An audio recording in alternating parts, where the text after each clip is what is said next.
കഷ്ടത, പട്ടിണി, നഗ്നത, ആപത്ത്, ഇങ്ങനെ പലവിധ പ്രയാസങ്ങൾ നമ്മുടെ ജീവിതത്തിൽ കടന്നു വന്നാലും ഇവയ്ക്കൊന്നിനും ഇരുൾ അടഞ്ഞ വഴികളിൽ തിരുനാളമാകുവാൻ ഇന്നത്തെ ചിന്ത. ദൈവത്തിന്റെ അതിപരിശുദ്ധമായ നാമമായിട്ട് പെരുമാറാകട്ടെ. ഇന്ന് 1 തെസ്സലോനിക്കർക്ക് എഴുതിയ ലേഖനം 3-ാം അധ്യായം നമുക്ക് ചിന്തിക്കാം. ഇവിടെ ഈ അധ്യായത്തിൽ പൗലോസ് തിമോത്തിയോസിനെ തെസ്സലോനിക്ക സഭയിലേക്ക് അയക്കുകയും വിശ്വാസത്തിൽ അവരുടെ സ്ഥിരത, കഷ്ടതയുടെ നടുവിലും വിശ്വാസത്തിൽ സ്ഥിരതയോടെ നിന്ന സഭയെയാണ് നമുക്ക് ഈ അധ്യായത്തിൽ കാണാൻ സാധിക്കുന്നത്. തെസ്സലോനിക്ക സഭയെ പറ്റി പറയുകയാണെങ്കിൽ വളരെയധികം പീഡകളും കഷ്ടതകളും അനുഭവിച്ച ഒരു സഭയായിരുന്നു. അതുകൊണ്ട് തന്നെ പൗലോസ് ഇവർ വിശ്വാസത്തിൽ നിലനിൽക്കുമോ അതോ ഈ സഭ വിശ്വാസത്തിൽ നിന്ന് പിന്മാറി പോകുമോ എന്ന വ്യാകുലത പൗലോസിനെ അലട്ടിയിരുന്നു. അതുകൊണ്ടാണ് തിമോത്തിയോസിനെ പൗലോസ് തെസ്സലോനിക്ക സഭയിലേക്ക് അയക്കുന്നത്. ഇവരെ വിശ്വാസത്തിൽ ഒന്നുകൂടെ ഉറപ്പിക്കുവാൻ വേണ്ടിയാണ് തിമോത്തിയോസിനെ അയക്കുന്നത്. ഇതിൽ നിന്ന് നമുക്ക് പൗലോസിന്റെ ഒരു ക്വാളിറ്റി മനസ്സിലാക്കാൻ സാധിക്കുന്നത് സഭയുടെ ആത്മീക വർധനയ്ക്ക് വേണ്ടി എത്രത്തോളം എഫേർട്സ് പൗലോസ് ഇടുന്നുണ്ട്, അല്ലെങ്കിൽ എത്രത്തോളം ഇമ്പോർട്ടൻസ് പൗലോസ് സഭയുടെ ആത്മീക വർധനയ്ക്ക് വേണ്ടി കൊടുക്കുന്നുണ്ട് എന്ന് നമുക്ക് കാണാൻ സാധിക്കുന്നു. 1 തെസ്സലോനിക്കർക്ക് എഴുതിയ ലേഖനം 5-ാം അധ്യായം 11-ാം വാക്യത്തിൽ ഇപ്രകാരം കാണുന്നു: അന്യോന്യം പ്രബോധിപ്പിച്ചും തമ്മിൽ ആത്മീക വർധന വരുത്തിയും പോകുവിൻ. ഒരു വ്യക്തിയെ യഥാർത്ഥ ആത്മീക പക്വതയിലേക്ക് നയിക്കാൻ നാമും ബാധ്യസ്ഥരാണ്. നാം ഒരിക്കലും സ്വാർത്ഥ തൽപരായി തീരാതെ മറ്റുള്ളവരെ കരുതാനും മറ്റുള്ളവർ ആത്മീക വർധന അല്ലെങ്കിൽ അവർ വിശ്വാസത്തിൽ നിലനിൽക്കുന്നുണ്ട്, അവർ വിശ്വാസത്തിൽ സ്ഥിരതയോടെ നിൽക്കുവാൻ വേണ്ടി അവരുടെ ആത്മീക വർധനയ്ക്ക് വേണ്ടി നാമും ഇമ്പോർട്ടൻസ് കൊടുക്കേണ്ടതാണ്. അതുപോലെ തന്നെ 1 തെസ്സലോനിക്കർ 3:3 കാണുന്നത് കഷ്ടം അനുഭവിക്കുവാൻ നാം നിയമിക്കപ്പെട്ടിരിക്കുന്നു എന്ന് നിങ്ങൾ തന്നെ അറിയുന്നുവല്ലോ. നാം കഷ്ടം അനുഭവിക്കേണ്ടി വരുമെന്ന് ഞങ്ങൾ നിങ്ങളോട് കൂടെ ഇരുന്നപ്പോൾ മുൻപ് കൂട്ടി പറഞ്ഞിട്ടുമുണ്ട്. അവണ്ണം തന്നെ സംഭവിച്ചു എന്ന് നിങ്ങൾ അറിയുന്നു.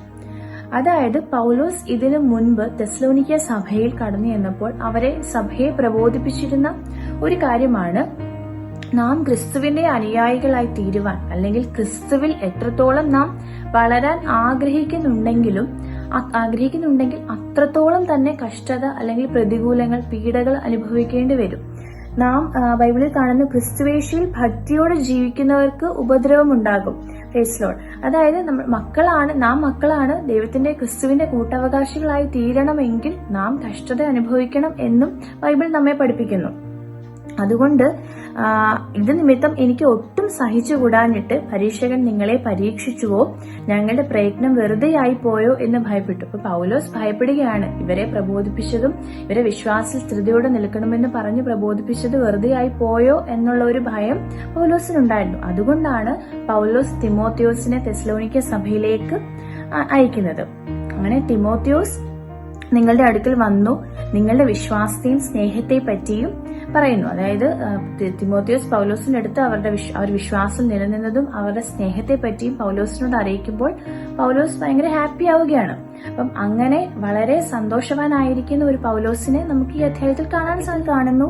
സഹോദരന്മാരെ, ഞങ്ങളുടെ സകല കഷ്ടത്തിലും സങ്കടത്തിലും നിങ്ങളുടെ വിശ്വാസം ഹേതുവായി ഞങ്ങൾ നിങ്ങളെക്കുറിച്ച് ആശ്വാസം പ്രാപിച്ചു. നിങ്ങൾ കർത്താവിൽ നിലനിൽക്കുന്നു എന്നറിഞ്ഞ് ഞങ്ങൾ വീണ്ടും ജീവിക്കുന്നു.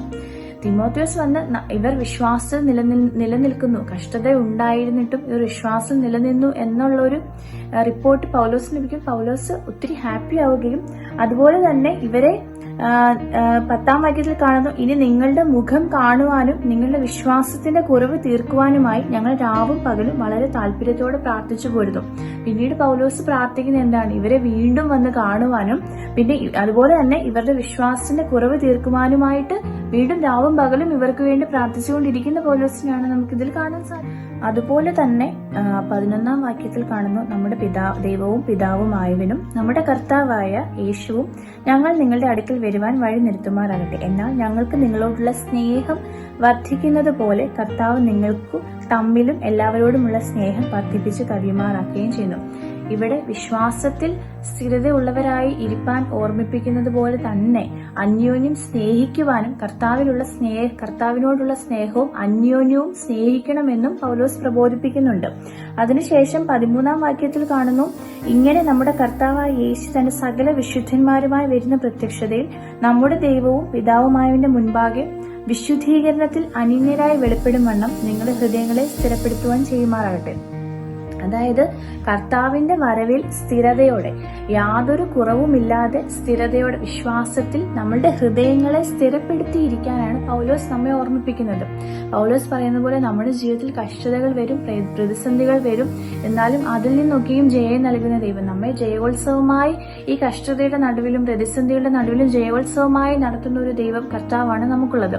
ഈ കർത്താവിന്റെ വരവിനായി നാം ഹൃദയങ്ങളെ സ്ഥിരമാക്കണം. അന്യോന്യം സ്നേഹിച്ചും ക്രിസ്തുവിനുള്ള സ്നേഹത്തിലും വളർന്ന് നാം ഹൃദയങ്ങളെ സ്ഥിരമാക്കണമെന്നാണ് പൗലോസ് നമ്മെ ഓർമ്മിപ്പിക്കുന്നത്. ദൈവമക്കളെ, കഷ്ടത, പട്ടിണി, നഗ്നത, ആപത്ത്, വാള്, ഈർച്ച, ഇങ്ങനെ പലവിധ പ്രയാസങ്ങൾ നമ്മുടെ ജീവിതത്തിൽ കടന്നു വന്നാലും ഇവയ്ക്കൊന്നിനും ക്രിസ്തുവിനോടുള്ള സ്നേഹത്തിൽ നമ്മെ വേർപിരിക്കാൻ കഴിയില്ല. പൗലോസ് പറയുന്നത് പോലെ പ്രതിസന്ധികളുടെ നടുവിലും വിശ്വാസത്തിൽ നമ്മുടെ ഹൃദയത്തെ സ്ഥിരമാക്കി, സ്നേഹത്തിൽ നമ്മുടെ ഹൃദയങ്ങളെ സ്ഥിരമാക്കുവാൻ നമുക്ക് സാധിക്കട്ടെ എന്ന് പ്രാർത്ഥിച്ചുകൊണ്ട് എന്റെ വാക്കുകളെ നിർത്തുന്നു. ദൈവം നമ്മെ ഏവരെയും അനുഗ്രഹിക്കുമാറാകട്ടെ.